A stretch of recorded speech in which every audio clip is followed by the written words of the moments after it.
and to say something about the work with their organization and what they do, and then we'll open this up to your questions for them. My name is Alicia Robertson, and I am the founding director of the Chikulu Foundation. We support education for women and children in areas affected by poverty and oppression. We are currently focusing on education in Eastern Africa and Uganda. We have 140 children at our children's home there. Over 50% of those children are girls. And many of those girls are receiving an education for the very first time. As you saw in the film that we watched this evening, much like many of the girls we saw tonight, they just have an extraordinary resilience to overcome an immense amount of obstacles. And they don't necessarily not go to school because they're not capable or because they're not intelligent, but because they just need an opportunity. My name is Brad McElroy. I'm the president of Invisible Girl Project, where we seek to combat gendercide in India. And we started, my wife and I started the organization while living in India. Basically, we were exposed to the killing of little girls because they're girls. And so we started an organization to combat this practice. And so specifically with the film, it touches home. It's something that we saw every day when we lived in India, and it's something that we see every day when we go back, the challenges that these girls face. And so one of the tough things, seeing it on a movie screen, sometimes it can feel like a movie, but the fact of the matter is this is reality. United Nations estimates that in India alone, there's 50 million girls and women that are missing from that population. So this is not a movie, this is reality. And so I wish I could take you all to India. I wish we could all go to all of these countries so that you could feel it yourself, because in feeling it and seeing it yourself, then that's where the action starts. So for me, it hits home. This is reality. You know, in a human rights context, I'm not saying this to evoke a laughter, but in a broad, general question, if you were to ask and look around, the overwhelming people in this audience already know this, and the overwhelming bulk of those of you who are here are women. If you were to ask what's the problem of human rights in this world, the generic answer is, of course, men. This goes across culture. It's on every continent. Women know this at a much earlier age than males. Regardless of culture, regardless of continent, men are the problem. It's pathetic to say this is a man's world in this regard. You have not seen this film before. Does anything jump out at you? Any of these stories in particular? They're all heart-wrenching, to be sure. What jumps out at you? Absolutely. I think the story of the first little girl that we saw, and just her determination that it didn't matter if someone was going to tell her that she couldn't do something, that she was going to take a stand and let them know that she can. One of the things in Uganda specifically that we are constantly working with our young girls is because they live in a culture with such a low social status that we're constantly having to remind them that they are intelligent enough to be in school, they do have the right to be in school, and to not give in to an early marriage or to have an early pregnancy, and to be that mentor and that guidance and that young female role model in their lives. And my second question to you, and then we'll turn towards your questions.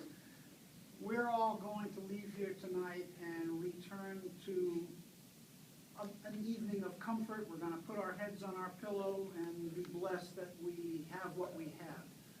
For those, there was a to-do list, how can people help, but in India in particular, where you work and where your efforts are, for an average person with maybe little to no exposure to the crisis in India, what can you recommend to these good folks? Tell others about what is going on. You have a voice. Everyone in this place has a voice. These girls have a voice too, but these girls have to be supported and told that there is power in their voice. And that's what we feel like our job is, coming alongside of the partnering organizations that we work with, coming alongside of these girls and letting them know that there are others that are fighting for them. But if we're not doing our job, if we are not fighting for these girls, how are we going to encourage them to do what we want them to do, which is to stand up, to say no when no needs to be said, and to fight against the pressure in their cultures that say that they have no value. They have to say, you're wrong, I do have value, I have other people that are supporting me. And so we, as individuals here in America, we have to use our voice on behalf of the girls around the world that have no voice in many countries. Their culture, the men in their culture, their whole society tells them that their whole value is in producing sons. And if they don't produce a son, they have no value. And that is no message to tell these girls. And so we have to use our voices collectively, to tell these women, to tell these girls that they are valued and they can use their voice to fight against these various ways in which little girls and women are discriminated against. But if we sit here in America, if we don't do anything, then nothing is ever going to be done. 2 weeks ago, my wife was testifying before Congress about India's missing girls. And so we have to use our voices. We have to do whatever we can to fight for these girls. And that's what we've made a mission of our lives, to fight for these girls. And so I would ask you, just as many of you clapped with that first story when we saw that she's fighting for herself, she's going to battle for herself, well, she needs support. And that's the same girl, millions of similar stories around the world. But you have a voice. Fight for her. Tell others about what you saw tonight. Show others about various organizations that are combating these discriminations against women. But you have power in your voice. You have power in your finances. And I'm not saying it's a financial issue, but you have power. And so use it. I would like to add to that just one moment. I would like to commend everybody for being here tonight, because I think especially taking the time to sit still and to learn is taking the first step. And I think all of you guys being here today to be able to take that time and to hear other people's story gives you opportunity to also share that story. You know, this is not rocket science, as you say. This is there but for the grace of God go you and I. And this is a duty, a moral duty, to speak on behalf of those who obviously don't get a chance to speak to the world on their own voice. Let's turn it towards you, and I don't know if we have microphones for you, but if not, please stand up and give it your best voice from wherever you are. So please, questions for these good folks. Please. How did you select the girls that were in the P's? Were they just randomly selected, or did they have a certain, I don't know? Well, I can say that I had nothing to do with the film. So I don't know. I don't think any of us could actually speak to that. But we are not affiliated with the film, other than having grassroots organizations that do work similar to the work that's done in these local areas. It's very powerful. Very powerful. Sir, and then we'll come to you. Please. And could you just give it a loud voice, please? Have you heard of Tonita Devi?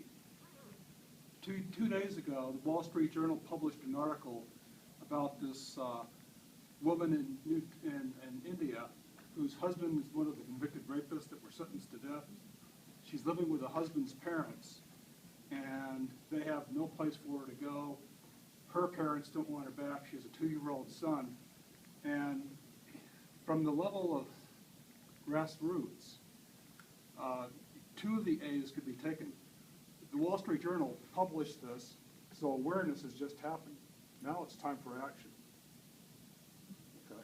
The problem that happens sometimes is that, yes, awareness happens, but people are paralyzed by it. Because if I give you a statistic that's 50 million girls and women that are missing from India's population, which is a true statistic from the United Nations, one of the things that we do, we are paralyzed by that, because we look at a number of 50 million girls and women missing, and we say, okay, that is a huge number. How could you ever combat it? What do you do about it? Here you have one person, and her her position's been chronicled across the entire country. And from a grassroots effort, is there anything that might actually bring a larger level of awareness to this type of problem?